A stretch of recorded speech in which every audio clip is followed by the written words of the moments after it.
দেশে প্রতি বছর যোগ হচ্ছে ২০ লাখ নতুন মুখ। জনসংখ্যার ঊর্ধ্বগতিকে উন্নয়নে বাধা হিসেবে দেখছেন বিশেষজ্ঞরা। একটারই তো পারা যায় না, হয়ে গেছে তিনটা, কি করব, কিছু করণের নেই আর কি। সময় মতন দুলে ভাত খাওয়াই তারি না, সময় মতন দুইটা পয়সা বের তারি না। এই মানুষগুলো যদি পর্যাপ্ত কাজ না পায় তাহলে এই মানুষগুলো কিন্তু আমাদের উন্নয়নের জন্য হুমকি স্বরূপ হিসেবে দাঁড়াবে। পরিবার পরিকল্পনা কর্মসূচির স্থবিরতায় দায়ী স্বীকারোক্তি কর্তৃপক্ষের। গরিব শ্রেণী, অশিক্ষিত, তারা মনে করে যে আমার ছেলে মেয়ে বেশি মানে আমার নিরাপত্তা। ৮০ দশকে ৯০ দশকে যেভাবে কাজটা হতো সেইভাবে কাজটা হচ্ছে না। দেখছিলেন সময়ের বিশেষ শিরোনাম। দুপুরের সময় সঙ্গে আছে আমি আসাদ আজিম এবং আমি হাফসাতুন্নেসা। এবারে অন্যান্য শীর্ষ সংবাদ। ঈদের ট্রেনের আগাম টিকিট বিক্রির তৃতীয় দিনে ঢাকা ও চট্টগ্রামে যাত্রীদের দীর্ঘ লাইন। গতকাল দুপুর থেকে অপেক্ষা অনেকের, টিকিট না পাওয়ার শঙ্কা। দ্বিতীয় দফা ফল ঘোষণার পর এখনো লক্ষাধিক শিক্ষার্থী দেশের কোনো কলেজে ভর্তির সুযোগ পায়নি। তৃতীয় দফায় সব সমস্যা সমাধানের আশ্বাস শিক্ষা বিভাগের। ভারতীয় সিরিয়ালের নামেই বিভিন্ন পোশাকের আধিপত্য এবারও দেশের ঈদ বাজারে। জমে উঠেছে ডেমরার জামদানি হাটের বেচাকেনা। এবং সৌদি আরবের সড়ক দুর্ঘটনায় নিহত বাংলাদেশি আলম ও মাসুদ রানার বাড়িতে চলছে মাতম। একমাত্র উপার্জনক্ষমকে হারিয়ে দিশেহারা পরিবার।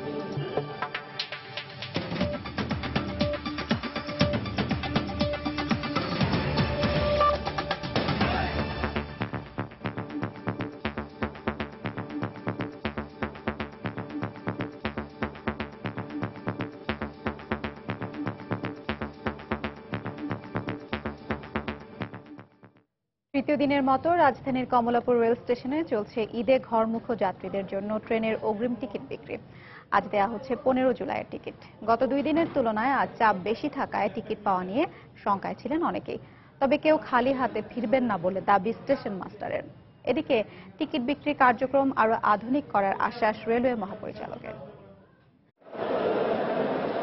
তৃতীয় দিনের মতো শনিবার সকাল ৯টায় শুরু হয় রেলের আগাম টিকিট বিক্রি। তবে লাইনে এগিয়ে থাকতে শুক্রবার সন্ধ্যা ৬টা থেকেই স্টেশনে আসেন অনেকে। একটি টিকিটের জন্য সারা রাত জেগে দীর্ঘ লাইনে দাঁড়িয়ে অপেক্ষা করেন তারা। সাময়িক কষ্ট হলেও বাড়িতে পৌঁছে পরিবারের সঙ্গে ঈদ আনন্দ ভাগাভাগি করতে পারবেন বলে প্রত্যাশা তাদের। বাবা মার সাথে ঈদ করবো, বাড়িতে যাবো, টিকিট পাওয়ার পর অনেক ভালো লাগতেছে। সময়ে যদি এরা একটু এগিয়ে নিয়ে এসে ৬টা বা ৭টায় করতো তাহলে এত মানুষ এখানে ভিড় করতো না। এদিকে ভিড় বেশি হওয়ায় দীর্ঘক্ষণ লাইনে দাঁড়িয়ে থেকেও টিকিট পাবেন কিনা এ নিয়ে শঙ্কিত অনেকেই। তবে কেউই টিকিট ছাড়া যাবেন না বলে দাবি স্টেশন মাস্টারের।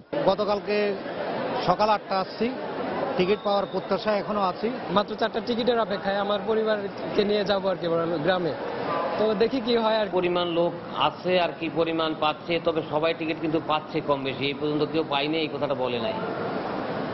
আমার বলা আছে যে কেউ যদি এক স্টেশন টিকিট না পায়, যেহেতু কোটা কম এক স্টেশনের, আর স্টেশনে নিয়ে নেবে। আর টিকিট বিক্রির সার্বিক পরিস্থিতি পরিদর্শন করে এ প্রক্রিয়া আরো আধুনিক করার কথা জানালেন রেল মন্ত্রণালয়ের সচিব। আর যাত্রী সেবার মান বাড়ানোর আশ্বাস দিলেন রেলের ডিজি। আমাদের যে সীমিত সম্পদ আছে, সীমিত সংখ্যক যে টিকিট আছে, সেই টিকিটগুলো সম্মানিত যাত্রী সাধারণ যাতে পায় তা আমরা নিশ্চিত করছি এবং তাদের সবাই খুশি।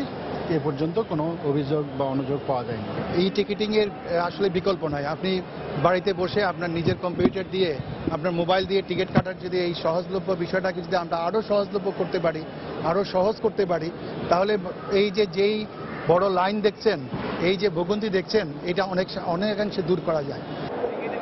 টিকিট প্রত্যাশীদের নিরাপত্তায় র্যাব ও পুলিশ সহ আইন শৃঙ্খলা বাহিনীর পর্যাপ্ত সংখ্যক সদস্য মোতায়েন ছিল কমলাপুরে।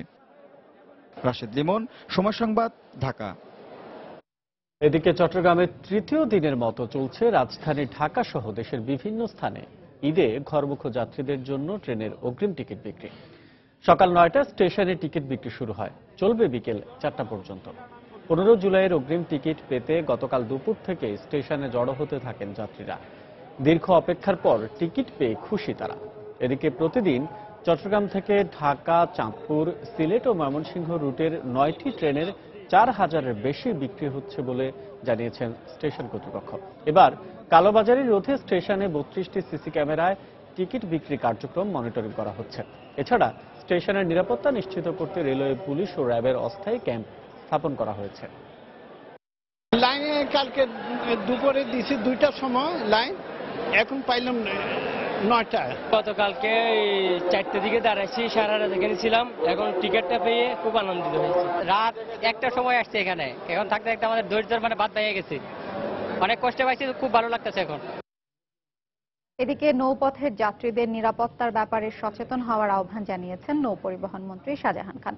তবে যাত্রীদের নির্বিঘ্নে গন্তব্যে পৌঁছতে নৌ পুলিশ সহ স্থানীয় প্রশাসন নিরাপত্তা দেবে বলেও জানিয়েছেন মন্ত্রী। সকালে বরিশাল নদী বন্দর পরিদর্শন শেষে সাংবাদিকদের সঙ্গে কথা বলেন তিনি। সরকার বা মালিক শ্রমিকদের উপরে নির্ভরশীল হলেই কিন্তু সব নিরাপত্তা হবে না। যাত্রীবাহীদের একটু সাবধান হতে হবে, ছাদে না ওঠা, এবং যাত্রীরা যাতে মানে অতিরিক্ত যাত্রী হয়ে লঞ্চে না ওঠে সেটাও কিন্তু তাদের নিজেদের একটু সতর্ক করতে হবে। পুলিশ, র্যাব, নৌ পুলিশ, স্থানীয় প্রশাসন সবাইকে মিলে কাজ। প্রতি বছর দেশের জনসংখ্যার সঙ্গে প্রায় 20 লাখ নতুন মুখ যোগ হচ্ছে। সেই হিসেবে এক দশকে দেশের জনসংখ্যা বাড়ছে প্রায় 2 কোটি করে। জনসংখ্যা বাড়ার এই হার মূলত দারিদ্র্য সীমার নিচে বসবাসকারী মানুষের মধ্যেই সবচেয়ে বেশি। এর কারণ হিসেবে বিশেষজ্ঞরা বলছেন, 80 এবং 90-এর দশকের মতো পরিবার পরিকল্পনা গ্রহণে মাঠ কর্মীদের বাড়ি বাড়ি গিয়ে সেবা প্রদান কার্যক্রম এবং প্রচারণা এখন আর নেই। সামাজিক সুরক্ষার অভাবেই নিম্ন আয়ের এসব মানুষের বেশি সন্তান নেয়ার প্রবণতা কমানো যাচ্ছে না বলে মনে করেন তারা। বিস্তারিত মৌসুমী ইসলামের রিপোর্টে। রাজধানীর বস্তিতে বসবাসকারী এই নারী সদ্য তৃতীয় সন্তানের মা হয়েছেন, অথচ আগের 2 সন্তানেরই ঠিকমতো ভরণ পোষণ দিতে পারছেন না তিনি। একটারই তো পারা যায় না, হয়ে গেছে 3টা, কি করব, কিছু করণের নেই আর কি। দারিদ্র্য, অসচেতনতা আর শিক্ষার অভাবে নিম্ন আয়ের এসব মানুষের অধিকাংশের ঘরেই রয়েছে 3 থেকে 5 জন সন্তান। আজ একটা আনলে আরেকদিন আনতারি না, সময় মতন দুলে ভাত খাওয়াইতারি না। পরিসংখ্যান বলছে 1991 সালে দেশের জনসংখ্যা ছিল প্রায় 11.5 কোটি। 2 দশক পর যা এসে ঠেকেছে প্রায় 15 কোটিতে। জনসংখ্যা বৃদ্ধির এই ঊর্ধ্বগতি চলতে থাকলে 2021 সালে তা 19 কোটি ছাড়িয়ে যাবে। বিশেষজ্ঞের মতে জনসংখ্যার এই ঊর্ধ্বচাপ দেশের উন্নয়নে সবচেয়ে বড় বাধা। প্রতি বছর আমাদের জনসংখ্যায় যুক্ত হচ্ছে 18 থেকে 20 লক্ষ মানুষ। এই মানুষগুলো যদি পর্যাপ্ত কাজ না পায়, তাদের যদি আমরা সেই ধরনের প্রস্তুতি আমরা না নিতে পারি, তাহলে এই মানুষগুলো কিন্তু আমাদের উন্নয়নের জন্য হুমকি স্বরূপ হিসেবে দাঁড়াবে। পরিবার পরিকল্পনা অধিদপ্তরের মহাপরিচালকও স্বীকার করলেন, জনসংখ্যা নিয়ন্ত্রণে পরিবার পরিকল্পনা কর্মসূচি ঠিকভাবে কাজ না করায় থামানো যাচ্ছে না জনসংখ্যার এই ঊর্ধ্বচাপ। আমাদের এখন কিন্তু টার্গেট গ্রুপ কিন্তু ছোট হয়ে আসছে। এখন আমাদের শিক্ষিত লোকের কাছে যেতে হয় না। গরিব শ্রেণী, অশিক্ষিত, তারা মনে করে যে আমার ছেলে মেয়ে বেশি মানে আমার নিরাপত্তা। 80 দশকে 90 দশকে যেভাবে কাজটা হতো সেইভাবে কাজটা হচ্ছে না। নিম্ন আয়ের এসব মানুষের জন্য সময়োপযোগী পদক্ষেপ গ্রহণের পাশাপাশি বাড়ি বাড়ি গিয়ে প্রচারণা কার্যক্রমে দ্রুত গতিশীলতা আনা দরকার বলে মনে করেন বিশেষজ্ঞরা। দেশের নিম্ন আয়ের এমন অধিকাংশ মানুষকে এখনো পরিবার পরিকল্পনা কর্মসূচিতে আনতে না পারায় দেশের জনসংখ্যা এখনো সম্পদে পরিণত হতে পারছে না। মৌসুমী ইসলাম, সময় সংবাদ, ঢাকা। দ্বিতীয় দফা ফল ঘোষণার পরও লক্ষাধিক শিক্ষার্থী এখনো দেশের কোনো কলেজে একাদশ শ্রেণীতে ভর্তির সুযোগ পায়নি। এদিকে ভর্তির ক্ষেত্রে ডিজিটাল পদ্ধতি চালু করতে গিয়ে শিক্ষার্থীদের বিড়ম্বনায় ফেলার দায়ে সচিব ও শিক্ষামন্ত্রীকে পদত্যাগের আহ্বান জানিয়েছেন বিশেষজ্ঞরা। তবে কোনো কলেজেই ভর্তি হতে না পারা শিক্ষার্থীর সংখ্যা কম বলে দাবি শিক্ষা সচিবের। তৃতীয় দফা ফল ঘোষণার পর সব সমস্যার সমাধানের আশ্বাস শিক্ষা বিভাগের। মুজাহিদ শুভর রিপোর্ট। সামনে ঈদ, খুশির আগমনী বার্তা তাই চারদিকে। তবে সেই আনন্দ প্রাণ ছোঁয়নি রাব্বির। জিপিএ 5 পেয়েও এখন পর্যন্ত কোনো কলেজ ভাগ্যে না জোটায় সব আনন্দই নিরস এই ভর্তিচ্ছু শিক্ষার্থীর। জিপিএ 5 পেয়ে এখন পর্যন্ত কোনো কলেজে চান্স হয়নি। এটা স্বপ্নে ভাবতে পারতেছি না, আদৌ কি কোনো কলেজে আমার ভর্তি হবে সেটা নিয়ে আমি এখন অনিশ্চিত। 2 দফা ফলাফল ঘোষণার পরও দেশের বিভিন্ন কলেজ ও শিক্ষা বোর্ডের আঙিনায় আনাগোনা কমেনি শিক্ষার্থী ও অভিভাবকদের। ভর্তি প্রক্রিয়ায় নতুন পদ্ধতি এতটা বিপাকে ফেলবে ভাবেনি কেউই। আমি A+ পেয়েছি, কিন্তু ফার্স্ট মেরিট লিস্টে আমার নাম আসেনি, এমনকি সেকেন্ড মেরিট লিস্টে আমার নাম আসেনি। তো এখন পরে কি আসবে নাকি আসবে না তাও আমি বুঝতে পারছি না। এসএসসি পরীক্ষার রেজাল্টটা নিয়ে আমি যত না টেনশনে ছিলাম, এখন কলেজ ভর্তি নিয়ে আমার তার থেকে আরো বেশি টেনশনে পড়তে হইতেছে। জিপিএ 5 হওয়া এখন পর্যন্ত ঢাকাতে যে ফার্স্ট ইয়ার একটা তো আসে নাই, দ্বিতীয় লিস্টে পর্যন্ত। অনলাইন পদ্ধতি চালু করে নতুন জটিলতা সৃষ্টির অভিযোগ তুলে শিক্ষা সচিব ও শিক্ষামন্ত্রীকে পদত্যাগ করার আহ্বান এই প্রবীণ শিক্ষাবিদের। শিক্ষামন্ত্রী শিক্ষা সচিব দুজনেরই দায়িত্ব নিয়ে পদত্যাগ করা দরকার। এর থেকে কিন্তু আমরা ইতিহাসে ভালো শিক্ষাটি পেলাম না। আমি প্রযুক্তি বাদ দিয়ে সনাতন পদ্ধতিতে যাবার পক্ষপাতী। তবে এখন পর্যন্ত ফলাফলে কোনো কলেজ না পাওয়া শিক্ষার্থীর সংখ্যা কম বলে দাবি শিক্ষা সচিবের। 53,000 বাকি ছিল, কিন্তু কেউ কেউ হয়তো ভর্তি হননি, যারা চান্স পেয়েছেন সেখানে আরো 10,000 হতে পারে। তাহলে এই তৃতীয় দফাতে আমরা এখন প্রায় 60,000-এর পেয়েছি দরখাস্ত আজকে পর্যন্ত। 57,000 একটু আগে দেখলাম। কেন 57,000? তার কারণ ওই যে 53,000 বাকি ছিল, এর সাথে আরো নতুন 1 লাখ আদৌ কোনো দরখাস্ত করেনি, সুতরাং তারা এসে দরখাস্ত করেছে। তৃতীয় দফা ফলাফল ঘোষণার পর প্রায় 100% সমস্যা সমাধান হবে বলেও আশ্বাস শিক্ষা সচিবের। মুজাহিদ শুভ, সময় সংবাদ, ঢাকা। দুপুর সময় আরো থাকছে। ভরা মৌসুমেও ইলিশ পাচ্ছেন না চাঁদপুরের জেলেরা। ফিকে হয়ে আসছে ঈদের আনন্দ। বৃষ্টি বাড়লেই নদীতে আসবে মাছ, অভিমত মৎস্য বিজ্ঞানীদের। সৌদি আরবে সড়ক দুর্ঘটনায় নিহত 3 বাংলাদেশির মধ্যে আলম চানের গ্রামের বাড়ি টাঙ্গাইলে। এছাড়া নিহত মাসুদ ছিলেন কিশোরগঞ্জের বাসিন্দা। তাদের মৃত্যু সংবাদ স্বজনদের কাছে পৌঁছানোর পর থেকেই কান্নায় ভেঙে পড়েন তারা। 2006 সালে সৌদি আরবে পাড়ি জমান টাঙ্গাইলের ঘাটাইল উপজেলার শহর গুপিনপুর গ্রামের আলম চান। তিনি 2 শিশু সন্তানের বাবা। পরিবারের একমাত্র উপার্জনক্ষম ব্যক্তিকে হারিয়ে চরম হতাশায় পড়েছে পরিবারটি।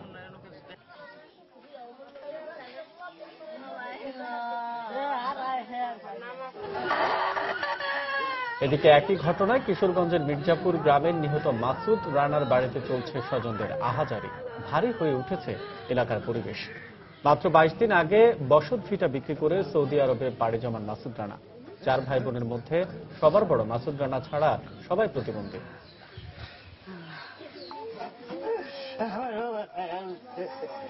আমার 2টা সন্তান আছে, আমি বাল বাচ্চা নিয়ে কিভাবে চলবো?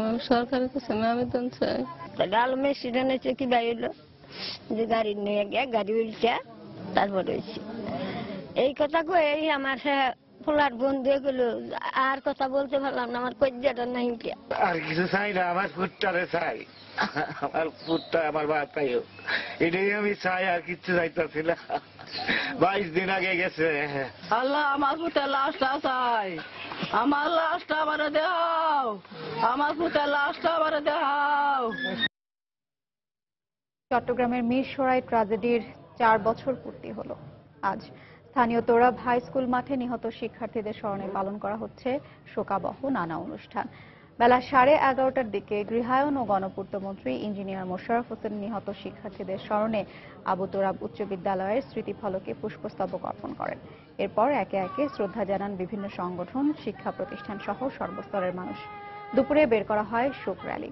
2011 সালের এই দিনে মিরসরাই স্টেডিয়ামে ফুটবল টুর্নামেন্টের খেলা শেষে ট্রাকে করে বাড়ি ফেরার পথে দুর্ঘটনায় নিহত হয় 44 স্কুল ছাত্র। সেদিনই ছেলের মৃত্যু শোকে মারা যান এক বাবা।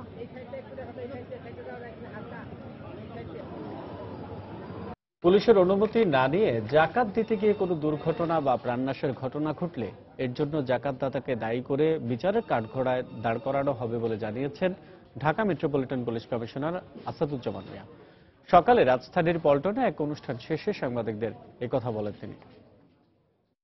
আমাদের কাছে যথাযথভাবে আবেদন করলে আমরা তাকে শুধু অনুমতি দেব না, পাশাপাশি আমরা তার নিরাপত্তার ব্যবস্থা করব। কিন্তু কেউ যদি আমাদের জ্ঞাত বহির্ভূতভাবে জাকাত দেওয়ার নামে সমাবেশ করে দুর্ঘটনা ঘটায়, তাহলে অবশ্যই সেটি বেআইনি কাজ হবে এবং এজন্য কোনো দুর্ঘটনা ঘটলে তার দায় দায়িত্ব তাদের এবং এই অপরাধের জন্য অবশ্যই তাদের বিচারের মুখোমুখি হতে হবে। এবারও দেশের ঈদ বাজারে ভারতীয় সিরিয়ালের নামে নানা পোশাকের আধিপত্য। কিরণমালা, গোপী, রাশি, কটকটি এমন নানান নামে মেয়েদের পোশাকগুলো দেদারসে বিক্রি হচ্ছে বিভিন্ন মার্কেটে। দেশীয় পোশাককে দূরে ঠেলে এসব কিনতে হুমড়ি খেয়ে পড়ছে নতুন প্রজন্ম। বিশেষজ্ঞরা বলছেন উৎসব পার্বণে পোশাক কেনার ক্ষেত্রে প্রাধান্য দেওয়া উচিত দেশীয় সংস্কৃতিকেই। সাইফুল ইসলামের তোলা ছবিতে মাহমুদ রাকিবের রিপোর্ট।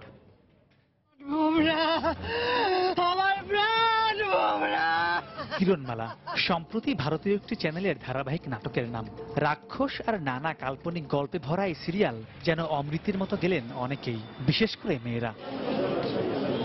তবে টেলিভিশনের পর্দা থেকে কিরণমালা এবার ঢুকে পড়েছে দেশের ঈদ বাজারে। তাই কিরণমালা সহ সব পোশাকে ছেয়ে গেছে প্রায় সব মার্কেট। প্রতিবেশী দেশ থেকে আমদানি করা এসব পোশাক হাজার হাজার টাকা দিয়ে কিনতেও তাই এতটুকু দ্বিধা নেই ক্রেতাদের মাঝে। স্টার জলসা আমি কিরণমালা একটা নাটক দেখছি, তো ওটার ভিতরে ড্রেসটা পছন্দ হয়েছে, এটা কিনতে আসছি। আমি স্টার প্লাস যে গোপে একটা সিরিয়াল দেখছি, ওখানে গোপের ছোট্ট মেয়ে এটা পরে, তাই এখান থেকে কিনছি। সারা, তারপরে আপনার কোটকুটি, এই ধরনের অনেক ধরনের ফরক আছে। সিরিয়ালে গুলোতে এক একটা ড্রেস বের করে, ওই অনুযায়ী মার্কেটে ছাড়া হয়। যদিও ঈদের মতো বড় উৎসবগুলোতে কেবল তারা বিদেশি পোশাক কিনছেন বলে দাবি ক্রেতাদের। অন্যদিকে বিক্রেতারা বলছেন ঈদ বাজারে মেয়েদের যত পোশাক বিক্রি হয় তার 80% ভারতীয়। ইন্ডিয়ান প্রোডাক্টটা নিলে হয় কি ফ্যাশনেবল, মানে একটু ঘুমঘাম বেশি, আর পরলেও ভালো লাগে, আর ফিটিং টিটিং সুন্দর হয় আর কি। এই মার্কেটে 80% ইন্ডিয়ান ড্রেস চলে, আর 20%-এর মতো আপনার লোকাল ড্রেস চলে। এদিকে ভারতীয় বিভিন্ন সিরিয়ালের নামকরণে এসব পোশাক থেকে দেশের তরুণ সমাজকে বাঁচাতে হলে সবার আগে নিজ ঘরেই সচেতনতা তৈরি করতে হবে বলে মনে করেন বিশ্লেষকরা। এই আকাশ সংস্কৃতির দ্বারা আমাদের পুরো বাংলাদেশের মানুষ কিন্তু খুব প্রভাবিত। সেই সাথে তাদের যে চাকচিক্য আছে, বাহ্যিক চাকচিক্য, ওটার দ্বারা মানুষ খুবই প্রভাবিত হয়। আমাদের যে ট্র্যাডিশন আছে এই মনের মধ্যে, ট্র্যাডিশনাল ভ্যালুজ ডিজাইন সম্পর্কে, সেগুলো ঘুরে ফিরে কিন্তু আমরা চর্চা খুব কম করি। এন্টারপ্রাইজ কিংবা যেসব প্রতিষ্ঠান রয়েছে এসব করেন, তাদেরও উচিত একটু প্রমোট করা। প্রতি বছরই দেশের ঈদের বাজারে ভারতীয় পোশাকের আধিপত্য আর সমাজের প্রভাব নিয়ে নানা মহলে বেশ আলোচনা সমালোচনা হয়, হয়তো পরের বছরগুলোতেও হবে। কেননা দায়িত্বশীল পর্যায় থেকে আজ পর্যন্ত এ বিষয়ে কোনো বক্তব্য আসেনি। তাই বিশ্লেষকরা বলছেন বিদেশি পোশাক বিক্রিতে কোনো সমস্যা নেই, কিন্তু এই পোশাকের মাধ্যমে দেশে যে অদ্ভুত সংস্কৃতি ঢুকিয়ে দেওয়া হচ্ছে তার নেতিবাচক দীর্ঘমেয়াদী প্রভাব অনিবার্য। মাহমুদ রাকিব, সময় সংবাদ, ঢাকা। ঈদকে সামনে রেখে জমে উঠেছে ডেমরার জামদানি হাটের বেচাকেনা। নানা রঙের কারুকাজের জামদানি একটু সাশ্রয়ী দামে কিনতে অনেকেই পরিবার নিয়ে ভিড় করছেন এখানে। তাঁতিরা বলছেন খরচ বেড়ে যাওয়ায় জামদানি বুনে খুব একটা লাভ করতে পারেন না তারা। অন্যদিকে পাইকাররা বলছেন বাজারে ভালো দাম না পাওয়ায় তাঁতিদের শাড়ি প্রতি খুব বেশি দাম দিতে পারেন না তারা। তানভীর উপলের রিপোর্ট। ঢাকার অদূরে শীতলক্ষার তীরে ডেমরাঘাট এলাকায় প্রতি বৃহস্পতিবার বসে জামদানির হাট। জামদানির আদিনিবাস নারায়ণগঞ্জ ও আশপাশের তাঁতিরা এখানে কাপড় বিক্রি করেন। সেখানে কথা হচ্ছিল নোয়াপাড়ার আব্দুল্লাহর সঙ্গে। 4টি শাড়ি নিয়ে হাটে এসেছেন তিনি। ঈদ উপলক্ষে একটু বেশি দাম হেঁকেছেন, কিন্তু বিক্রিতে খুব একটা লাভ করতে পারেননি পাইকারদের কাছে। প্রায় 20 বছর ধরে জামদানি বুনে তিনি দিন যাপন করছেন। বুনন খরচ বেড়েছে, তবে সে অনুযায়ী লাভের দেখা নেই। দাম না পাওয়ায় এমন আক্ষেপ হাটে আসা কয়েকশো তাঁতির মুখে। জামদানি তাঁতিরা তো অনেক চইলা গেছে, অন্যান্য বিভিন্ন কাজে চইলা গেছে, এখন হাটে তো কোনো জামদানি শাড়ি তেমন কোনো আইতেছে না। এখানে যেসব তাঁতিরা জামদানি নিয়ে আসেন তাদের কেউ কেউ আবার দাদনের দেনায় নির্দিষ্ট পাইকারের কাছেই কাপড় বিক্রি করতে হয়। অন্য পাইকাররাও জানান এখান থেকে কাপড় নিয়ে খুব বেশি লাভ করতে না পারায় হিসাব কষেই কিনতে হয় তাদের। কারখানা আছে আর কি, ওইখান থেকে মাল প্রত্যেক সপ্তাহে তৈরি হইলে আমার বাধ্যতামূলক দিতে হইব ওই দাদন দেওয়া, আর এমনি হাট থেকেও কালেকশন করতে হয়। আমি যদি 2000 কাস্টমারের 1500 কাপড়ের দাম, তখন কি করবেন? আমি তো চাই বেশি তার থেকে 2000 টাকা কাপড় 3000 টাকা নেব। 1500 থেকে শুরু করে সর্বোচ্চ বিভিন্ন দামের কাপড় আছে। সুতোর বুনন ও কাপড়ের মান অনুযায়ী দাম হাঁকা হয়। শাড়ির পাশাপাশি এখানে পাওয়া যায় জামদানির পাঞ্জাবি, 2 পিস, 3 পিস। অনেক ক্রেতারই দেখা মিলল যারা পরিবার পরিজন নিয়ে ঈদ সামনে রেখে হাটে এসেছেন জামদানি কিনতে। যেহেতু জামদানি নিব বলেছি, এই জন্য এখানে আসছি, অবশ্যই ঈদ উপলক্ষে। 100 বছরের পুরনো এই হাটে প্রতি সপ্তাহে অন্তত 2 কোটি টাকার লেনদেন হয়। এখান থেকেই দেশে বিদেশে পৌঁছে যায় জামদানি। মসলিন বিলুপ্ত হওয়ার পর বাংলাদেশের ঐতিহ্যের একটি বড় অংশের ধারক ও বাহক এই জামদানি। তবে জামদানির তাঁতিরা বলছেন যে এই ঈদের ভরা মৌসুমেও ভালো দাম পাচ্ছেন না তারা, আর ভবিষ্যতেও যদি ভালো দাম না পান তবে অনেকেই হয়তো বাধ্য হয়ে তাদের পূর্বপুরুষের এই পেশা ছেড়ে দিতে হবে, এমনটাই বললেন আফসোসের সুরে। তানভীর রূপল, সময় সংবাদ, ডেমরা, ঢাকা। ঈদ উপলক্ষে বাংলাদেশ ব্যাংকের নতুন নোট বিনিময় কার্যক্রমে ব্যাপক অনিয়ম আর বিশৃঙ্খলা চলছে বলে অভিযোগ পাওয়া গেছে। ব্যক্তিগত প্রয়োজনে নতুন টাকা নিতে আসা অনেকের অভিযোগ, এক শ্রেণীর অসাধু ব্যবসায়ী ব্যাংক কর্মকর্তাদের যোগ সাজশে বিভিন্ন উপায়ে একাধিকবার টাকা নিচ্ছেন। এদিকে নতুন নোটের অবৈধ ব্যবসা ঠেকাতে কেন্দ্রীয় ব্যাংকের পক্ষ থেকে ভিজিল্যান্স টিম আর অমোচনীয় কালি ব্যবহারের কথা বলা হলেও সরেজমিনে এর কোনোটিরই অস্তিত্ব মেলেনি। জুবায়ের ফয়সালের রিপোর্ট। দিনের কার্যক্রম শুরুর সঙ্গেই বাংলাদেশ ব্যাংকের অস্থায়ী কাউন্টারে সাধারণ মানুষের দীর্ঘ লাইনে দাঁড়িয়ে থাকা প্রত্যেকেই উৎসবের আনন্দে বাড়তি মাত্রা যোগ করতে নিতে এসেছেন নতুন টাকার বান্ডিল। কেন্দ্রীয় ব্যাংকের এই উদ্যোগের স্বাভাবিক চিত্র এটাই হওয়ার কথা থাকলেও বাস্তবে তা একদমই আলাদা। লাইনে দাঁড়ানো অধিকাংশের বেশভূষা দেখলেই পরিষ্কার তারা প্রত্যেকেই মৌসুমী টাকা ব্যবসায়ীদের হয়ে নিতে এসেছেন নতুন নোট, যার সরল স্বীকারোক্তিতেও তাদের কোনো রকম দ্বিধা নেই। আমাদের দোকান আছে, দোকানে টাকা লাগে। ঈদের জন্য আর কি নতুন টাকা নিব, সেটাই আর কি, দোকানে লাগে টাকা। এরা ব্যবসার সাথে জড়িত, 40% সাধারণ আর ব্যবসায়ী 60%। এই ঘটনায় প্রতিদিনই বিপাকে পড়ছেন ব্যক্তিগত উদ্যোগে টাকা নিতে আসা সাধারণ মানুষ। অনেক সময় দুপুর না গড়াতেই শেষ হয়ে যাচ্ছে 10 টাকা 20 টাকা সহ প্রয়োজনীয় টাকার বান্ডিল। স্টাফরা এসে রিকোয়েস্ট করে যে আমাকে দেন, তো এইটা জনগণের পক্ষে মানে একটু কষ্টকর হয়, কারণ এইভাবে যদি 1 বাই 1 মানে তারা নিয়ে যায় তাহলে আমরা অনেক পিছিয়ে পড়ে যাই। সিকিউরিটি গার্ড এরা টাকা ওটা, তারপরে বাংলাদেশ ব্যাংকের স্টাফ টাকা ওটা, আমরা টাকা পাই না। এদিকে নতুন নোট নিয়ে অনিয়ম ঠেকাতে অবৈধ টাকা ব্যবসায়ীদের বিরুদ্ধে শাস্তিমূলক ব্যবস্থা নেওয়ার পাশাপাশি নানা উদ্যোগ নেওয়ার কথা বললেন কেন্দ্রীয় ব্যাংকের এই কর্মকর্তা। নিয়মটা করেছি যাতে যিনি নিচ্ছেন তার একটু আঙুলে একটু অমোচনীয় কালি লাগিয়ে দেওয়া, যাতে উনি একাধিকবার নিতে না পারেন। আমি ওই জায়গাটায় সার্ভিলেন্স টিম রেখেছি, বাংলাদেশ ব্যাংকের সিকিউরিটি ম্যানেজমেন্ট ডিপার্টমেন্ট আছে। এইটাকে এমনভাবে করতে চাই যে প্রকৃত পক্ষে যার পারিবারিকভাবে প্রয়োজন তিনিই যাতে আমাদের কাছ থেকে আসলে এই টাকাটা নিতে পারে। যদিও এখন পর্যন্ত শুধু ঘোষণাতেই সীমাবদ্ধ রয়েছে এসব উদ্যোগ, ব্যবহার করা হচ্ছে না অমোচনীয় কালি কিংবা পাহারাও দিচ্ছেন না ব্যাংক সংশ্লিষ্ট কেউ। জুবায়ের ফয়সাল, সময় সংবাদ, ঢাকা। কদিন বাদেই ঈদ, কিন্তু চাঁদপুরে ইলিশ ধরে যেসব জেলে জীবিকা নির্বাহ করেন ভরা মৌসুমেও তারা মাছের দেখা পাচ্ছেন না।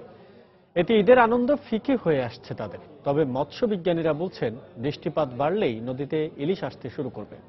ফারুক আহমেদের তথ্য ও কৃষ্ণকান্তদের ছবি নিয়ে ডেস্ক রিপোর্ট। গেছেবার আমরা তবে কিছুটা পাইছি, আল্লাহ দিছিল, এইবার আমরা খুবই কষ্টে চলতে আছি। এভাবেই নিজেদের হতাশার কথা জানান চাঁদপুরের জেলেরা। জাটকা রক্ষায় মার্চ এপ্রিল এই 2 মাস নদীতে মাছ ধরা বন্ধ ছিল, তারপর পার হয়েছে আরো 2 মাস। অন্য বছর এ সময় জেলেদের জালে ঝাঁকে ঝাঁকে ইলিশ ধরা পড়লেও এবার চিত্র উল্টো। দিনভর জাল নৌকা নিয়ে নদীতে ঘুরেও মাছের দেখা মিলছে না। তাই এখন নদীর তীরে জাল বুনে অলস সময় পার করছেন পদ্মা মেঘনা পাড়ের হাজারো জেলে। কিস্তি মিস্তি লইয়া এরপর কাম কাজ একটু কম হয়, এই জন্য আমরা চলতে পারি না। সামনে ইচ্ছান কাপড় লইতে হইব, ওইটা লইতে হইব, এটা লইতে হইব, মন ক্যাম্পে কেরমু আমরা অনেক কষ্ট চলতে আছি আমরা। অন্যদিকে ইলিশের আড়তগুলোতে পাইকারদেরও ব্যবসা বেশ মন্দা যাচ্ছে। আমদানি না থাকায় বাইরে ইলিশ সরবরাহ করতে পারছেন না তারা। মাছটা অনেক কম, আমরা মাছ কোনো জেলে পাই না, আমরা বেচা কিনো করতে পারি না, মাছ বেশি সাপ্লাই দিতে পারি না। আমরা যে পরিমাণ পুঁজি খাটাই সেই পরিমাণ পাইতাছি না, ঠিক আছে, কিন্তু অন্যান্য সময় দেখা যাচ্ছে মাছ আরো বেশি থাকে, কিন্তু ওই তুলনায় এখন এই বছর মাছ আরো কম। এবার বৃষ্টিপাতের পরিমাণ কম হয় ইলিশ সাগর থেকে নদীতে আসছে না বলে জানালেন এই মৎস্য বিজ্ঞানী। বৃষ্টির অভাবে, পানির গভীরতা না থাকায়, স্রোত না থাকায়, বৃষ্টিপাত না হয় মাছগুলো সাগর থেকে নদীতে আসছে না, এবং আমরা আশা করছি অতি শীঘ্র বৃষ্টি হলেই সেই মাছগুলো সহজেই সাগর থেকে নদীতে উঠে আসবে। সরকারি হিসেব অনুযায়ী চাঁদপুরে পদ্মা মেঘনার 60 কিলোমিটার নদী পাড়ে মোট 35,000 জেলে পরিবার বাস করেন। সময় সংবাদ, চাঁদপুর। আগামী 25 ও 26 জুলাই অনুষ্ঠিত হবে বাংলাদেশ ছাত্রলীগের 28তম জাতীয় সম্মেলন। এতে প্রধানমন্ত্রী শেখ হাসিনা প্রধান অতিথি হিসেবে উপস্থিত থাকবেন বলে জানিয়েছেন সংগঠনের সভাপতি। সকালে ঢাকা বিশ্ববিদ্যালয়ের মধুর ক্যান্টিনের সংবাদ সম্মেলনে তিনি বক্তব্য রাখেন। আগামী 25-26 জুলাই বাংলাদেশ ছাত্রলীগের 28তম জাতীয় সম্মেলন। মাননীয় প্রধানমন্ত্রী দেশরত্ন শেখ হাসিনা আমাদের সম্মেলনে প্রধান অতিথি হিসেবে উপস্থিত থাকবেন এবং বাংলার ছাত্র সমাজের উদ্দেশ্যে দিক নির্দেশনা দিবেন। সংগঠনের 28তম জাতীয় সম্মেলনকে বর্ণিল ও সফল করতে আমাদের নেতাকর্মীরা রাত দিন পরিশ্রম করে যাচ্ছেন।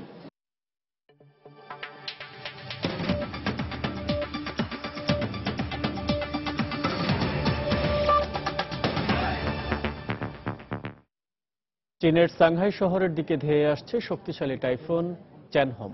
ক্ষয়ক্ষতির পরিমাণ এবং হতাহত এড়াতে উপকূলীয় অঞ্চলের 9 লাখের বেশি মানুষকে নিরাপদ আশ্রয়ে সরিয়ে নেওয়া হয়েছে। শুক্রবার পূর্ব উপকূলীয় অঞ্চলে বাতাসের বেগ ঘন্টায় 187 কিলোমিটার রেকর্ড করা হয়। শনিবার শেষ প্রহরে টাইফুনটি সাংহাইয়ের দক্ষিণাঞ্চল ও পূর্বাঞ্চলের জেজিয়াং প্রদেশে আঘাত হানতে পারে। চ্যানহমের তাণ্ডবে ভূমিধসের আশঙ্কা রয়েছে বলে জানিয়েছে দেশটির আবহাওয়া অধিদপ্তর। এই পরিস্থিতিতে দেশটির প্রায় 400 ফ্লাইট বাতিল করা হয়েছে এবং 29,000 মাছ ধরার নৌকাকে বন্দর ছেড়ে না যাওয়ার নির্দেশ দেওয়া হয়েছে। ঝড়টি গত সপ্তাহের শুরুতে ফিলিপিন্স, জাপান ও তাইওয়ানে আঘাত হানে। এতে ফিলিপিন্সে 5 জন মারা যায়। চীনের আবহাওয়া অধিদপ্তর জানিয়েছে এটি 1949 সালের পর সবচেয়ে শক্তিশালী টাইফুন।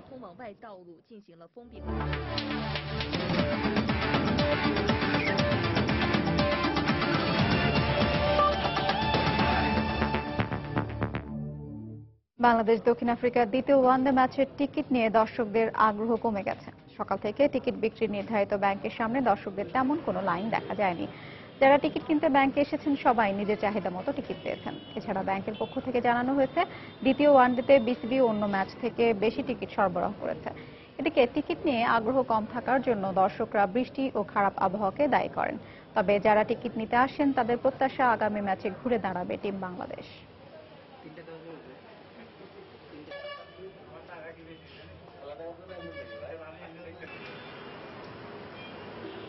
এর আগেও আমি খেলা দেখতে এসেছিলাম, টিকিট কেনার জন্য আসছিলাম, তখন লাইনটা ছিল অনেক বলে যেটা বলার মতো না, এবং শেষ পর্যন্ত আমি টিকিটটাও পাইছিলাম না, ঠিক আছে। কিন্তু আজকে এসে দেখলাম যে লাইনটা অনেক ছোট। যেহেতু বাংলাদেশ মানে লাস্ট পরপর 3টা ম্যাচে খারাপ খেলছে, এই জন্যই হয়তো মানুষ আসতেছে না। বাংলাদেশে খেলার কারণেই তো অবশ্যই লোকজন কম, আর ভিড় না থাকার কারণে আমার একটা জিনিস ভালো হলো, আমি টিকিট পেলাম। আজকে বাংলাদেশের খেলার টিকিটের লাইনটা না দেখার কারণ হলো ফার্স্ট অফ অল বাংলাদেশের পারফরমেন্স আগের তুলনায় অনেক খারাপ হয়ে গেছে, যেটা কনফিডেন্স লেভেলটা আসলে ওভার কনফিডেন্সের রূপ নিছিল। দুপুরের সময়ে পর্যায়ে শীর্ষ সংবাদ জানিয়ে দিচ্ছি আরো একবার। ঈদের ট্রেনের আগাম টিকিট বিক্রির তৃতীয় দিনে ঢাকা ও চট্টগ্রামে যাত্রীদের দীর্ঘ লাইন। গতকাল দুপুর থেকে অপেক্ষা অনেকে, টিকিট না পাওয়ার শঙ্কা। দ্বিতীয় দফা ফল ঘোষণার পর এখনো লক্ষাধিক শিক্ষার্থী দেশের কোনো কলেজে ভর্তির সুযোগ পায়নি। তৃতীয় দফায় সব সমস্যা সমাধানের আশ্বাস শিক্ষা বিভাগের। দেশে প্রতি বছর বাড়ছে 20 লাখ মানুষ। জনসংখ্যাকে উন্নয়নে বাধা হিসেবে দেখছেন বিশেষজ্ঞরা। পরিবার পরিকল্পনা কর্মসূচি স্থবিরতায় দায়ী স্বীকারোক্তি কর্তৃপক্ষের। ভারতীয় সিরিয়ালের নামে বিভিন্ন পোশাকের আধিপত্য এবারও দেশের ঈদ বাজারে। জমে উঠেছে ডেমরার জামদানি হাটের বেচাকেনা। সৌদি আরবের সড়ক দুর্ঘটনায় নিহত বাংলাদেশি আলম ও মাসুদ রানার বাড়িতে চলছে মাতম। একমাত্র উপার্জনক্ষমকে হারিয়ে দিশেহারা পরিবার।